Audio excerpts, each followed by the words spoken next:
Halo, apa kabar semuanya? Salam kenal dan selamat datang di channel Playlist ID. Kita tahu di dalam seri One Punch Man ada banyak sekali petarung yang memiliki bakat berbeda-beda. Ada yang berkemampuan esper seperti Tatsumaki, berkemampuan ahli pedang seperti Atomic, berkemampuan seni bela diri seperti Bang, dan ada juga yang berkemampuan kekuatan fisik super seperti Saitama. Nah, selain daripada itu, terdapat para petarung yang sering mengandalkan persenjataan canggih. Mereka terdiri dari seorang pilot, robot, dan juga cyborg, yang mana biasanya mereka memiliki kemahiran mumpuni dalam menggunakan berbagai teknologi modern untuk keperluan bertarung. So, teman-teman, untuk mengetahui siapa saja para petarung robotik atau cyborg terkuat di seri One Punch Man, mari langsung saja kita masuk ke dalam ulasannya. Sebelum lanjut, ada kabar gembira bagi kita semua khususnya Bleach lovers. Setelah penantian panjang, akhirnya game Bleach Soul Resonance resmi rilis pada tanggal 21 November. Gamenya bisa kalian mainkan di Android, iOS, atau emulator, dan kayaknya sebagai sesama pecinta Bleach, kalian harus wajib nyobain. Aku sendiri sudah nyoba gamenya, rasanya sangat memuaskan. Mungkin ini adalah game Bleach yang paling aku favoritkan, karena menurutku gamenya sangat seru, nyaman, dan terlihat inovatif. Berikut adalah beberapa keunggulan yang bisa kubagi dari pengalamanku memainkan game ini. Dimulai dari main story-nya, cerita yang ditawarkan benar-benar mengikuti cerita asli alias canon, dan yang paling kusuka di sini yaitu tampilan ceritanya tidak membosankan. Setiap chapter selalu dikasih judul menarik, gambarnya ada yang berupa artikel, berupa video percakapan, berupa aksi, dan ada pula yang sifatnya interaktif di mana kita sebagai pemain seolah-olah berada di dalam cerita. Dengan keunikannya itulah, aku yakin orang yang belum tahu Bleach akan bisa menikmati game ini. Karena selain mengikuti cerita asli, gamenya juga sangat imersif, membawa kita untuk ikut merasakan petualangan yang dialami Ichigo. Kemudian berbicara soal gameplay, sudah kubilang Bleach Soul Resonance menawarkan pertarungan action RPG yang sangat seru. Setiap pertarungannya terasa lebih cepat, penuh impact dan terlihat mulus. Apalagi ketika ultimate-nya diaktifkan, efek animasi Bankai, Shikai atau skill yang dimunculkan benar-benar keren. Ada dua fitur tombol yang kusuka di sini, yaitu tombol defense dan dash. Dengan tombol defense kita bisa melakukan serangan counter, mau itu menggunakan basic attack, skill maupun ultimate. Sementara dengan tombol dash, kita bisa melihat perbedaan gerakan cepat setiap karakter tergantung rasnya. Semisal Uryu sebagai Quincy dengan teknik Hirenkyaku, ataupun Renji sebagai Shinigami dengan teknik Shunpo. Selain itu, yang paling menarik dari gameplay pertarungannya adalah pergantian karakter yang berjalan begitu mulus. Di sini kita bisa gantian memainkan karakter dengan skill yang berbeda-beda. Bahkan tak hanya itu, kita juga bisa melakukan serangan combo sinergis, yang mana hal itu dilakukan dengan mempelajari skill dan ikatan antar karakter, atau bisa juga dengan memanfaatkan serangan counter yang tadi sudah kusebutkan. Jadi intinya, secara gameplay menurutku tak perlu khawatir bosan. Begitu juga dengan konten-konten yang ditawarkan. Di sini kalian bisa mengakses berbagai mode Battlefield untuk dimainkan, seperti mode persediaan yang bisa meningkatkan level kekuatan, mode uji coba yang bisa memilih dua bos untuk dilawan, mode tantangan yang bisa menjalani pertempuran khusus, dan juga mode pelatihan yang bisa meningkatkan skill kalian dalam bertarung. Di samping itu, kalian juga bisa mengupgrade atribut senjata, skill bertarung, dan reatsu setiap karakter. Dan kalau kalian merasa karakternya kurang banyak, tak perlu khawatir, ada sistem gacha yang dapat kalian menangkan dengan persentase besar. Oke, teman-teman, sebagai pecinta Bleach, aku sarankan download game Bleach Soul Resonance. Untuk linknya ada di deskripsi. Tenang saja, itu bukan spam atau ada malware-nya karena akan langsung terhubung ke Play Store. Jadi silahkan download game ini dan sampai ketemu di medan pertarungan para Shinigami.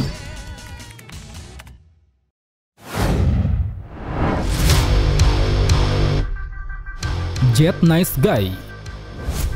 Setelah memenangkan lotre, Jet Nice Guy membayar seseorang untuk mengubahnya menjadi cyborg, yang mana setelahnya dia pun bergabung ke dalam asosiasi pahlawan dengan status hero kelas B peringkat 50.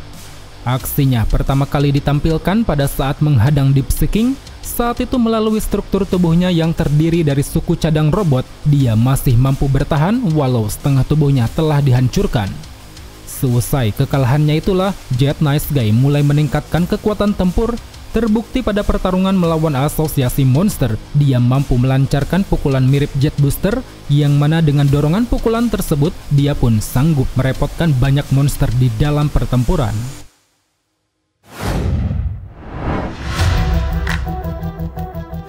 Armored Gorilla. Sesuai namanya, Armored Gorilla adalah mutan ciptaan Dr. Genus yang dipersenjatai tubuh cyborg. Dengan tubuh cyborgnya itu, dia dibekali armor pelindung berlapis baja, membuatnya memiliki serangan dan pertahanan yang cukup kuat. Dari segi menyerang, dia mampu melancarkan pukulan keras untuk menumbangkan monster ancaman harimau, sedangkan dari segi bertahan, dia cukup tangguh untuk menahan semburan api yang dilancarkan oleh Genos. Selain itu, Armored Gorilla juga dilengkapi berbagai peralatan lain, salah satunya yaitu sebuah antena di dalam kepala yang mana hal itu berfungsi untuk menghubungi rumah evolusi dari jarak jauh. Berbekal semua itulah, Armored Gorilla dipandang sebagai spesimen terkuat nomor 3 di rumah evolusi. Dan saat ini, dia pun terus menjadi pelayan setia bagi Dr. Genus di markas baru yaitu toko makanan Takoyaki.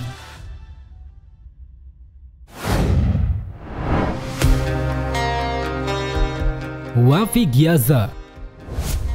Memiliki paras cantik, gadis muda ini adalah pahlawan Neo Heroes sekaligus penyanyi idola yang cukup terkenal.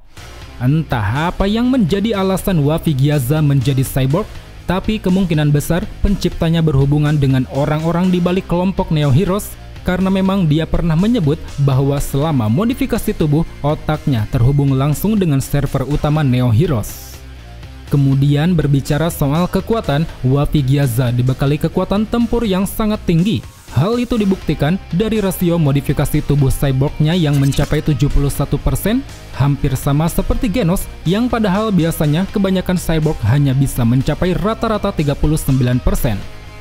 Sebab itulah, semenjak Wafi Gyaza bergabung ke dalam Neo Heroes, dia pun bekerja sebagai promotor. Dengan memanfaatkan ketenarannya, dia mampu memikat hati banyak orang, entah itu orang-orang kuat agar mereka mau bergabung, maupun para warga di kota agar mereka mau berpihak pada kelompok Neo Heroes.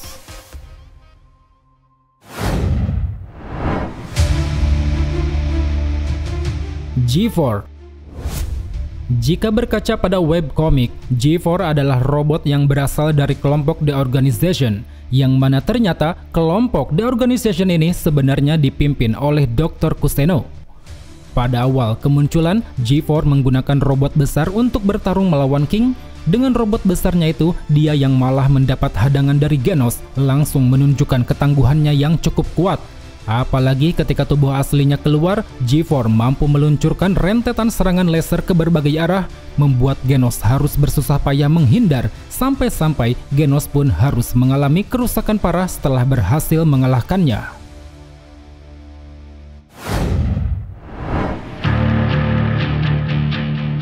Elimin. Elimin adalah salah satu cyborg di kelompok Neo Heroes yang menjabat sebagai staf keamanan. Terlepas dari asal-usulnya yang masih belum diketahui, Elimin ditunjukkan selalu tampil bersama rekannya yaitu Destro. Mereka berdua disinyalir memiliki kekuatan tempur yang sama-sama kuat. Hal itu terlihat dari rasio modifikasi cyborgnya yang tidak masuk akal, baik itu Elimin yang mencapai rasio perubahan sebesar 95% maupun Destro yang mencapai rasio perubahan sebesar 94%. Dengan modifikasi tubuhnya itu, tidak heran banyak pahlawan Neo Heroes yang menaruh rasa segan, termasuk cyborg bernama Koko, di mana dia enggan untuk mencari gara-gara dengan mereka, khususnya Elimin.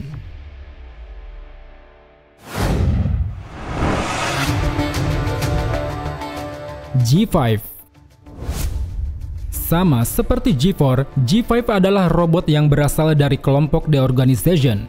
Cuman bedanya, di sini dia dikirim ke dalam asosiasi monster untuk tujuan yang belum diketahui. Pada awal kemunculan, G5 berhasil meyakinkan pihak asosiasi monster dengan melakukan beberapa hal, seperti mengalahkan pasukan Narinki yang saat itu menyusup ke dalam markas, dan juga menyarankan pihak asosiasi untuk menggunakan pasukan Narinki karena mereka dilengkapi persenjataan canggih. Untuk kemampuannya sendiri bisa dilihat ketika G5 mengendalikan robot samurai. Dengan robot ini, dia mampu menggunakan dua pedang, memanjangkan bagian tertentu untuk memperluas area serangan, menembakkan laser yang memiliki dampak cukup besar, dan juga mensimulasikan serangan lawan untuk memprediksi kekuatan mereka. Satu lagi kemampuan spesial yang dimiliki G5 yaitu dia mampu meniru teknik orang lain. Seperti yang pernah dia lakukan ketika meniru kemampuan Atomic Samurai, mau itu gaya berpedangnya yang sangat mematikan maupun teknik Atomic Slash yang dapat diperkuat dengan menggunakan dua pedang.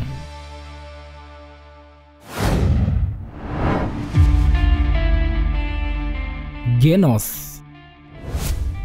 Dulunya, Genos adalah manusia biasa yang telah kehilangan segalanya, baik itu keluarga maupun tempat tinggal, semuanya hancur gara-gara teror dari cyborg misterius yang menyerang kota.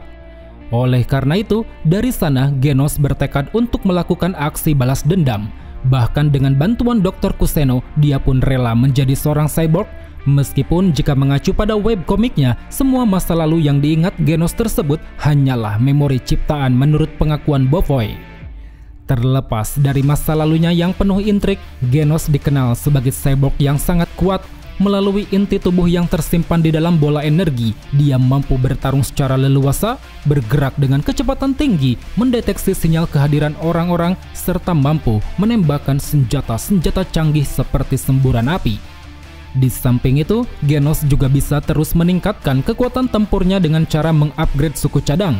Dengan peningkatannya ini, Genos telah banyak menunjukkan berbagai senjata di dalam pertarungan, seperti meriam pembakaran yang dapat melepaskan semburan api dengan berbagai varian, kaki robot yang dapat memisahkan diri untuk meluncurkan tendangan kuat, senjata bilah ganda yang berguna untuk melancarkan aksi tebasan beruntun, pendorong roket di bahu dan kaki yang dapat memperkuat tendangan kinetik, inti tubuh yang bisa digunakan untuk meledakkan diri, dan juga senjata meriam yang dapat menghasilkan tembakan laser dengan daya ledak luar biasa. Berbekal semua itulah, Genos mampu melewati berbagai macam pertarungan sulit, mau itu berupa kemenangan ataupun kekalahan, dia masih sanggup bertahan hidup berkat tubuh cyborg dan tekadnya yang begitu kuat.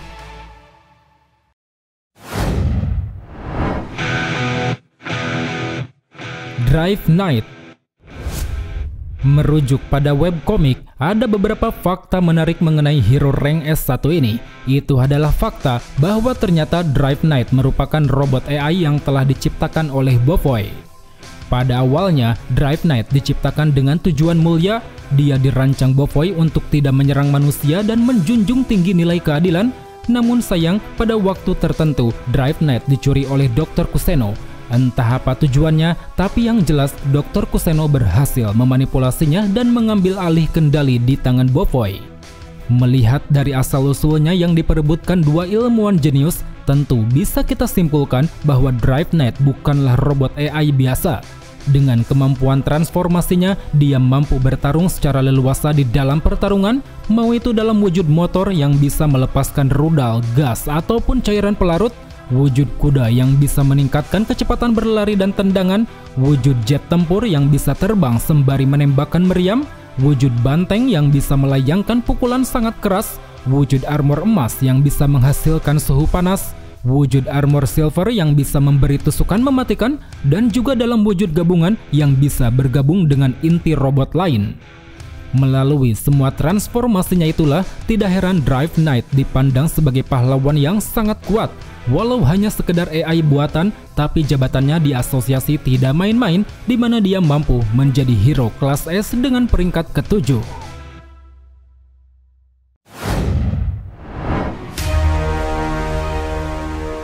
Bofoy alias Metal Knight. Bofoy dikenal sebagai orang yang sangat jenius di bidang teknologi, di mana dia telah banyak menciptakan robot-robot modern yang dibekali persenjataan canggih. Dengan kejeniusannya tersebut, Bofoy banyak memberi fasilitas teknologi pada pihak asosiasi pahlawan. Bahkan tak hanya itu, dia juga sering melakukan eksperimen senjata demi bisa memperkuat kekuatan tempur pribadi. Berbeda dengan mekanis robot kebanyakan, dalam pertarungan, Bofoy tidak terjun langsung untuk bertarung, melainkan dia selalu mengendalikan robot-robot ciptaannya dari jarak jauh, sehingga hal itu pun membuatnya bisa meminimalisir dampak luka dari setiap kekalahannya. Terhitung ada banyak sekali robot-robot tempur yang sudah Bovoi tunjukkan dan dia gunakan, seperti robot konstruksi yang digunakan untuk membangun pertahanan kokoh, robot pesawat yang membawa rudal untuk melakukan aksi pengeboman, robot tank walker yang dibekali senjata meriam sangat besar, robot bor yang dapat meningkatkan mobilitas bertarung di dalam tanah, dan juga ribuan drone pembersih yang digunakan untuk membersihkan sisa-sisa ledakan nuklir. Dari sekian banyaknya robot yang telah Bovoi ciptakan, ada satu robot yang paling sering dia gunakan untuk bertarung. Itu tiada lain adalah robot bernama Metal Knight yang dibekali persenjataan rudal balistik.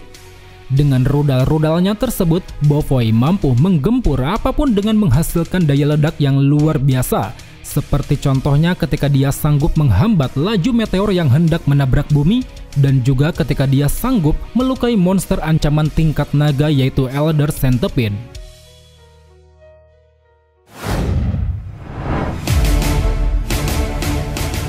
Child Emperor. Pahlawan bernama asli Isamu ini memiliki tingkat kecerdasan di atas rata-rata, dan karena itulah di usianya yang masih 10 tahun dia pun sering menjadi pemimpin rapat hero kelas S dalam menyusun strategi. Kecerdasannya yang tinggi tersebut tak hanya berlaku di bidang akademik, Isamu juga sangat jenius dalam menciptakan teknologi super canggih. Hal itu dibuktikan dari beberapa persenjataan hebat yang sempat dia tunjukkan, dari mulai ransel serbaguna yang dapat menyimpan berbagai alat-alat tempur, satelit yang pastinya berguna untuk memantau aktivitas para monster, alat perangkap yang dapat melumpuhkan musuh berjenis robot, kotak pensil yang dapat meluncurkan peluru pensil ledakan, payung heksagonal yang dapat menghalau suhu panas, robot-robot anjing yang dapat digunakan untuk bertarung, dan juga robot Lego yang dapat mengeluarkan nafas dingin untuk membekukan lawan. Satu lagi senjata mekanis yang sangat menakjubkan dari Isamu itu adalah robot besar bernama Brave Giant, sebuah robot mirip Gundam yang dapat dia kendalikan dari dalam. Dengan menggunakan robot ini, Isamu mampu melancarkan berbagai senjata untuk menyerang dan bertahan. Contohnya seperti menciptakan perisai untuk menahan serangan kuat, mengeluarkan jet booster untuk bergerak dengan kecepatan tinggi, melepaskan pukulan elektromagnetik untuk memberi sengatan arus listrik, menggunakan output maksimum untuk menghancurkan lawan dari dekat, dan juga melepaskan meriam energi untuk menembakkan proyektil ledakan dahsyat. Walau robot andalannya ini hanya bertahan sekitar 2 menit, tapi tak bisa dipungkiri potensi serangannya sungguh luar biasa. Terbukti dalam pertarungannya melawan Phoenix Man, pukulannya saat itu sanggup menggetarkan sebagian ruang bawah tanah. Jadi tidak heran bila dibanding Dr. Kuseno yang hanya bisa menciptakan robot, ataupun Bovoi yang mengendalikan robotnya dari jauh, Isamu yang terjun langsung ke medan tempur dirasa memiliki keunggulan tersendiri. Hal itu dikarenakan selain memiliki kejeniusan, dia juga mampu menjadi seorang pilot yang sangat mahir layaknya seorang cyborg.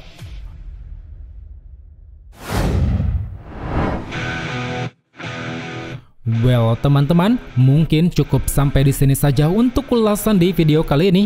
Jika ada yang salah atau ada yang ingin kalian tambahkan, silahkan tulis di kolom komentar. So, thank you for watching and see you next time.